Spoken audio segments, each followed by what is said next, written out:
Everyone, this is Frank Demora with the last Chronicle of Planet Earth. This is a documentary on Bible prophecy and current events, and the latest edition was printed up, or is in a process of being printed up, but you can get it online today for free by going to www.bibleprophecyman.com. And once you're there, you'll see the front and back cover of the book. Right below it is a link. Just click to the link and you'll get the book, the complete book, for free.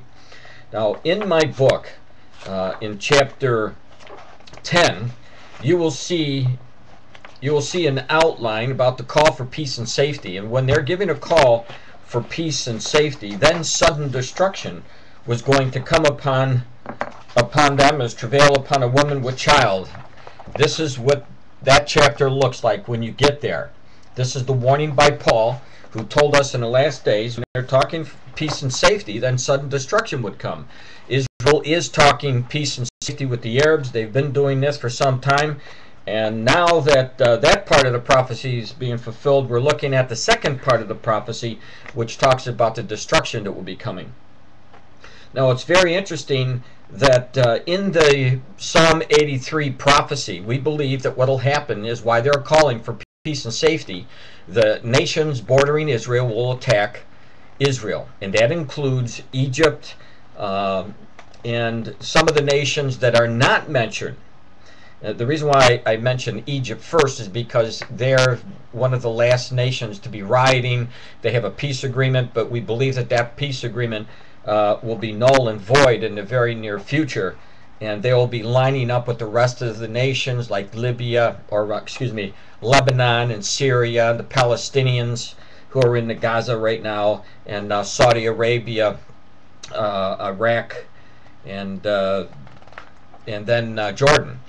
So, what is very interesting in the news today, that there's signs that Ezekiel's prophecy is also lining up. Ezekiel chapter 38 through 39 talks about a war against Israel. We believe that this is going to be a war after the Psalm war. But Libya is mentioned in the 38th chapter that will be coming against Israel. Now, Libya is one of those nations that have been more or less pretty silent over the years, but I've been warning, keep your eyes on Libya, Gaddafi, because he hates Israel, and he's going to be coming out. And sure enough, there was news today about Gaddafi and what's happening in the Middle East today. And I think that you're going to find this really interesting. If you take a look at the article, I'm going to put this at my website. Gaddafi tells Palestinians revolt against Israel. Now, let me tell you something. If you can't see the handwriting on the wall, just by this headline alone, if you know scriptures, I don't know what would propel you to open your eyes. But listen to what it says here. Libyan leader says refugees should mass on Israel's shores. This is a time of popular revolutions. Gaddafi accuses Western powers of being enemies of Islam. And then it gives an update here, but it goes on to say, this is from February 13 from Reuters. Palestinian refugees should capitalize on the wave of popular revolts in the Middle East by massing peacefully on the border of Israel until it gives in to their demands, Libyan leader Omar Gaddafi said on Sunday. Gaddafi is respected in many parts of the Arab world for his uncompromising criticism of Israel and Arab leaders who have dealings with the Jewish state, though some people in the region dismiss his initiatives as unrealistic.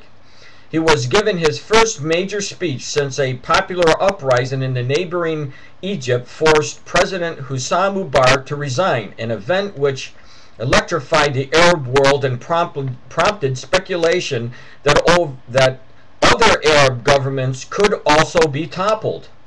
Fleets of boats should take Palestinians and wait by the Palestinian shores until the problem is resolved.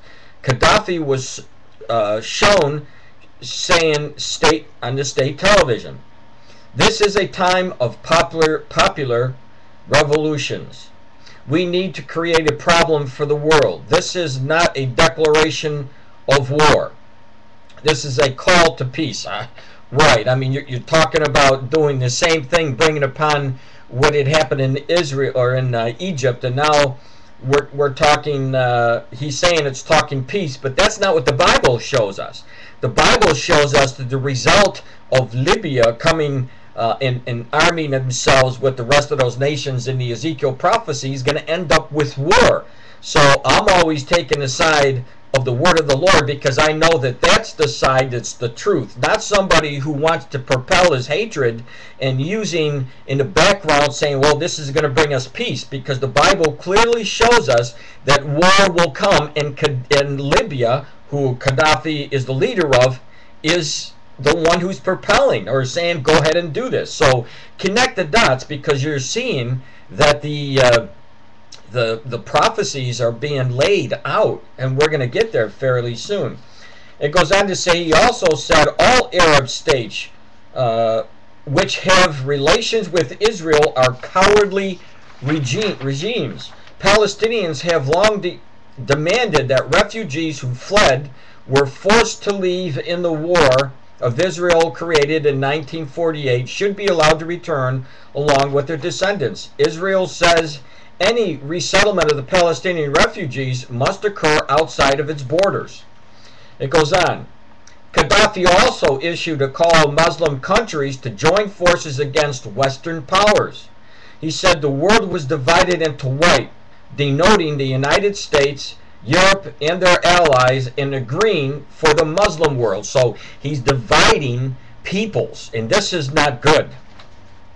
The white color has decided to get rid of the green color, Gaddafi said. These countries should be united against the white color, because all of these white countries are the enemies of Islam. These are war words, okay, using religion as a basis of hatred. This is not something that's going to bring about peace. He said that violent acts committed against Osama bin Laden is an Al-Qaeda network went against Islam because they killed innocent people. But he said that there was a political explanation for the emergence of the militant Islamics or Islamics.